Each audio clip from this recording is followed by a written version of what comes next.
Zach, and I'm Evan. And we are here with the Cinema Snob, Kung Tai Ted. At the beginning of this, I was hoping to set up the three people that are working or talking together. Very good, thank you. But Right. what happened was, I guess we should start from the beginning. outside of the Cinema Snob, the two other men sounded almost identical to me, and so I had a really hard time remembering which guy I had put in which spot, simply on the fact that, well, I couldn't tell who was speaking, and if I had, pictures of someone, then I would have been able to tell, obviously. Really getting made anymore, and ever it was always very modern looking, and a little too much so for my taste, so I feel like I was able to match the affect of the Cinema Snob particularly well, because I have listened to many interviews with him and have watched almost all of his videos that he puts up online, since he is an online reviewer, and they're kind of discussing all of the things that he does that's what I wanted to do, and that for that really job throughout out. this. I certainly couldn't make a career out of it. So, And the snob thing sort of came my way, and that after a couple of years, that really took off. So I never in a million years thought it would be that comedy would be what sticks would be what sticks for me. But I also felt pretty good about this dialogue because I wanted to make the kind of exploitation movie that outside of not having some of the vocabulary choices that really I was honestly just making it for myself. I might need dealing with film and things like that. You do well. You play comedy well and everything. Thank you. I felt as though I had a good grasp of knowledge on what exactly was going on, and first full-length movie I made was a movie called Breakout. since I knew stuff from his, I knew his work already, so I had a good background knowledge of what he would be talking about. And I probably could have done some more explaining versus finger spelling of, like what exploitation films are and things like that. But in the moment, I hadn't really thought of that.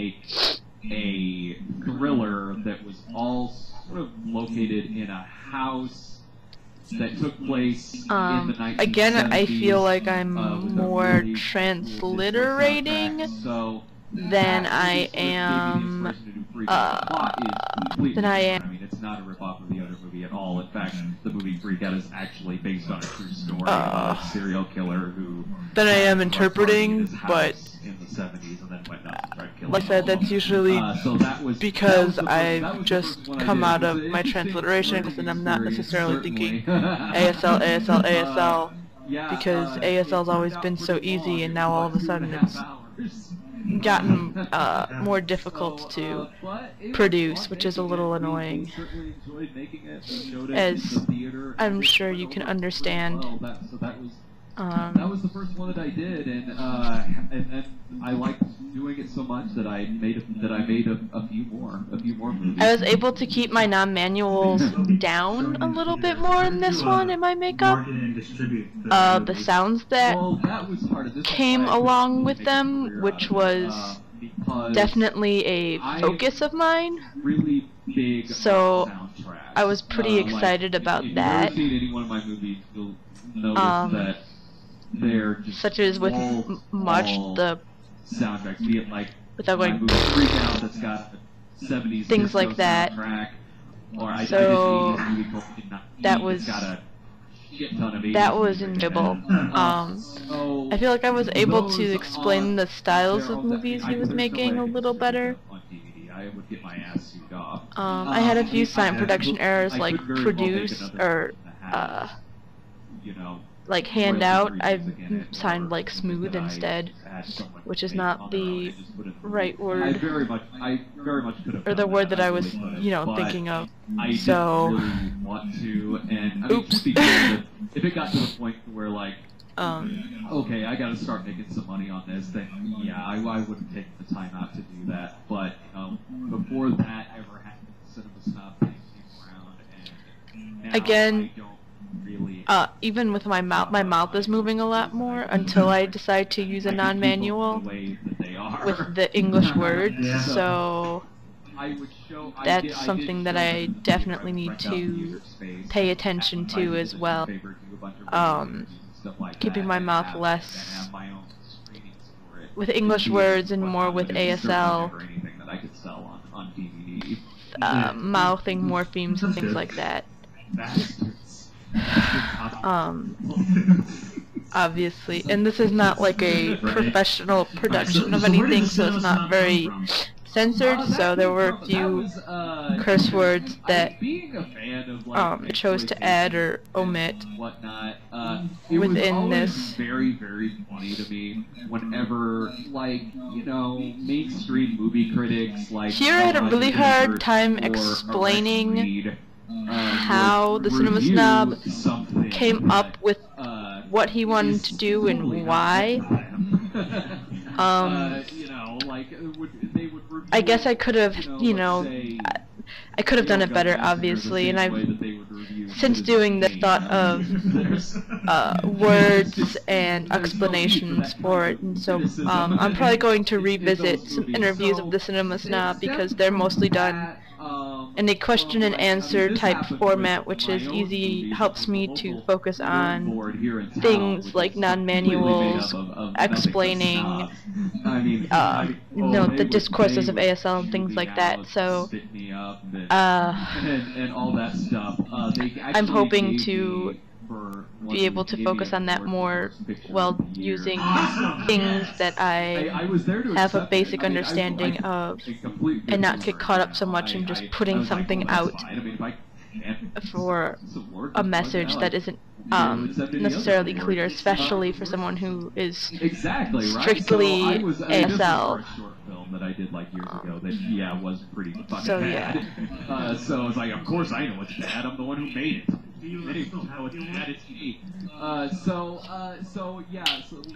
A couple of times they start to overlap each other, and I have a hard time pulling apart what they're saying because I either can't hear or I can't understand them. And also a lot. And I end up not using my roll shifts as well, which is unfortunate because I did set up people, and it would be easier for me to understand what I'm trying to say and who is saying it if I did not have the volume on. It was just a cup. It was like I used the wrong hand shape for trophy at first, and then I was like, a light bulb came on. I was like, oh, oops, crap, that's wrong. Let me use the right one. So eventually I did get the right one in there. But I don't know why it slipped my mind at first the right way to produce that sign. Trophy because I heard about it through a friend of mine, a mutual friend, that they wanted to give this particular movie worst picture of the year, but they were kind of kidding. I think they thought that I'd be offended or something like that. So I think there are some things that I could have done better. Well, we will all always say something like that when we look at our interpretations, but I feel like there are very specific things, like remembering to put in movie titles or names or whatever, and making sure that that's clear, not just the idea of what's, and that's not just like the continuing on of what I've been saying. Presented for. That's fantastic. Honestly, yeah. I mean, totally. That it really worked. I got up there. I ad-libbed a speech right out of my ass. I got the biggest applause, so that was interesting. Alright. What do you consider the worst movie in terms of quality that the Snob has ever reviewed? This part was definitely hard to get into detail because a lot of these movies have very odd premises and names, and they're based off of more famous movies or things like that, which is kind of it should be easier for me to explain or to interpret than it really was, seeing as I've seen all the movies and I know what they're being, you know, they're ripping off or whatever. because I'm a little disappointed in my interpretation of there's a good amount facts that like I that. actually have a lot of fun with, because I mean, But I feel like it exploitation. I mean, I'm not, overall the character definitely isn't me. it wasn't as if I was missing information or missing so much information that it was there are some that I like. not and I would say that the best understandable. one that I did was Ricky O, the story of Ricky, the best movie to be. And I know you're gonna say you spelled Ricky different, very gory, violent and that's cartoon, because the and title is actually really fun. spelled Ladies Ricky O, I would R-I-K-I-O, probably say that the story of Ricky, R-I-C-K-Y. That's the actual title. So if you wanted to look up the movie for some reason after hearing about this, they would be able to find it. So yeah, but Ricky O is by far it wasn't the best one. actually an error, even though it might look like I that. like that movie when I took a look at it. Yeah, it's fun. Just Really as an fun. FYI, I guess, I don't want, you know, something like that, you know, and I'm sure people, if I was interpreting for someone, they'd be like, isn't it spelled this way? And I'd have to be like, you know, I'd have to explain or whatever, but since it's a static audience on a videotape, that's my explanation to you. It to me and thought that that would be a fun one to do, and to also have it be like a crossover with the Kung Tai Ted series. I use the sign for that a lot, which I know we don't use much in English. We don't use a lot in ASL. It's kind of like a fallback sign for me, which I gotta get out of my vocabulary ASAP. There's the big box, which revolves around big box VHS tapes. Explaining what the big box is versus explaining all of his different shows. I had a hard time kind of keeping up, even though I know all of his shows and I've watched all of his shows, to explain exactly what the point of all the shows were, sort of like a sleazy and explaining what sleazy is. Because you don't see me on there, you just hear me doing a really sleazy salesman voice. I tried to show it on my face, and my face is hilarious. But to kind of give up that like idea of it's not really something an upstanding citizen would be looking for or listening to, something like that, you know. It becomes wildly apparent that I started out in exploitation. Yeah, those shows are pretty much built around showing my wife's cleavage. Oh. Something went wrong. It didn't play the whole thing or something. I don't know. Hold on. Show on the movies of Bruno Mattei, a very kind of notorious Italian exploitation filmmaker. Sorry about that. I don't know if it's just not gonna play the whole 20 minutes or what. Let's see what happens. It's skipping through everything. Movies, it's sort of like an instructional video. Oh no, here we are. We're at Brad Tries. I don't know if this is exactly where we left off, but yeah, I don't know. It like switched over. That was weird.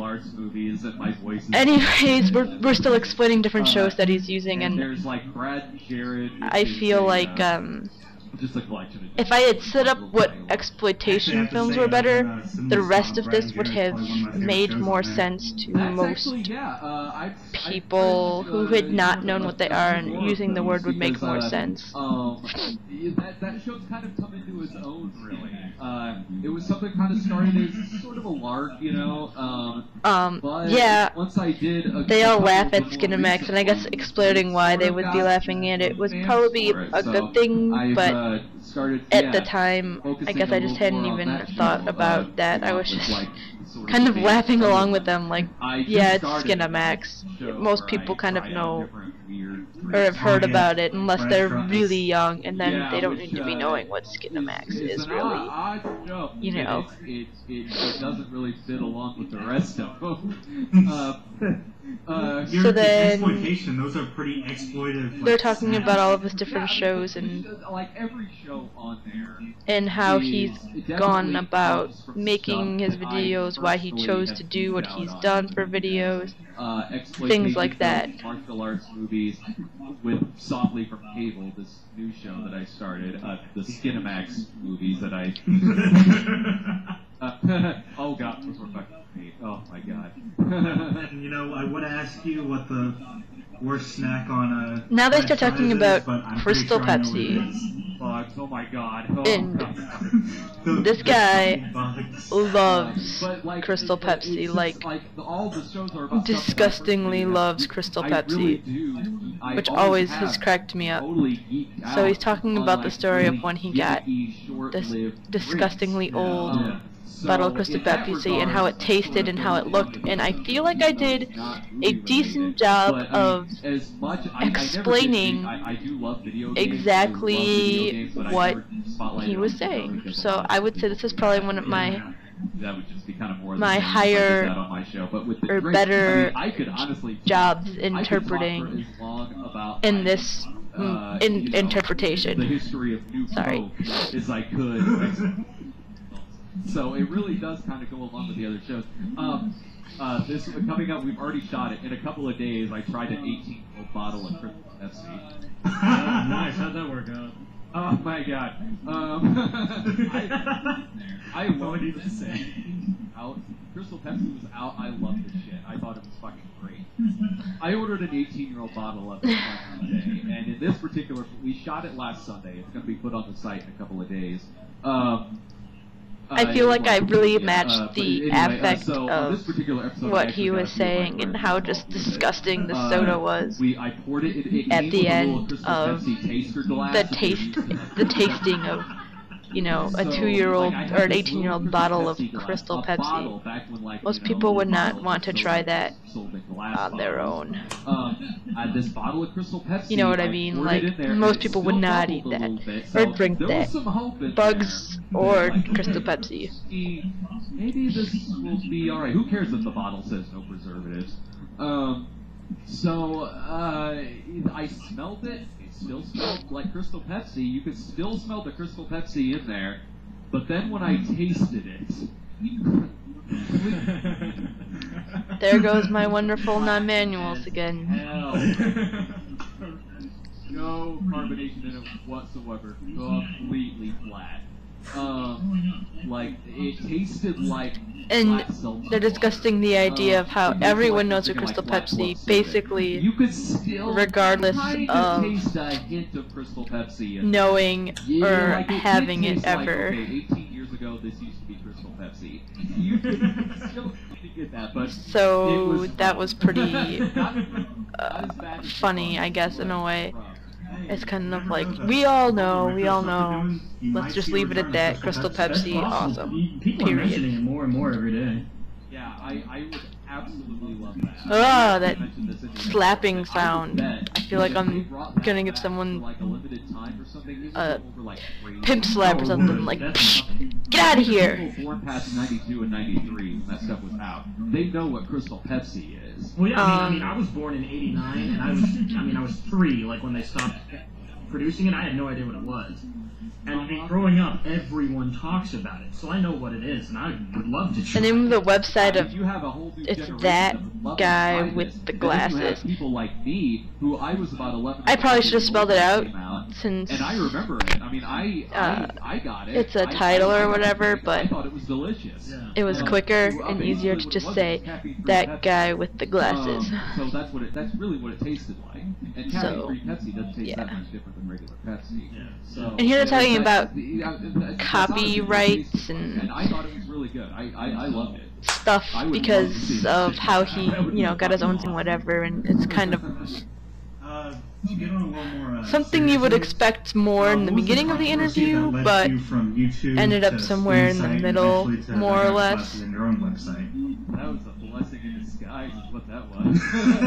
And then he's talking about another online reviewer, which I guess I probably should have explained a little better as well. Just assuming that most deaf individuals will not be watching their show because there are no captionings or anything like that, because it's mostly on YouTube or a site called Web TV, which is basically the same thing as YouTube. It just lets you post longer videos. So I guess explaining the fact that they are all kind of connected in some way is something that probably would have been a good idea.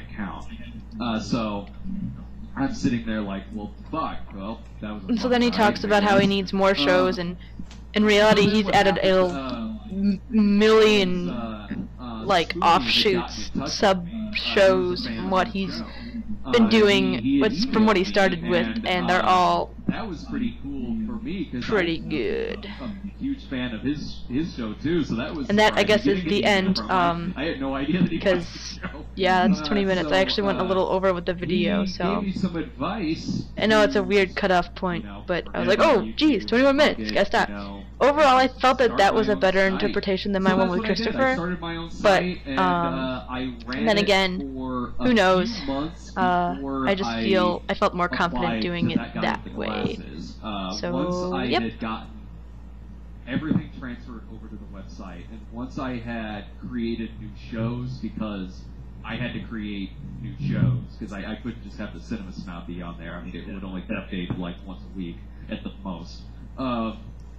So I created new, which is something I always wanted to do anyway, but never had time on YouTube. But so I created these new shows. I had a big library on the site of videos. You know, the Snob series obviously